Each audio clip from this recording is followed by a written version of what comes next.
If you want to install X platform on your PC or laptop, I show you how.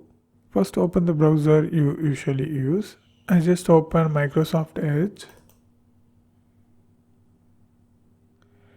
Just click the search bar and just type X login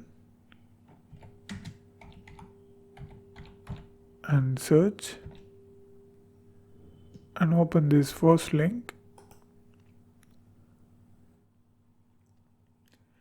Now at the top you can see the install option. Just click the gift like icon and install.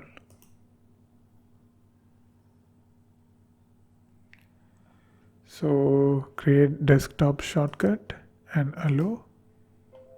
That's it. It's done.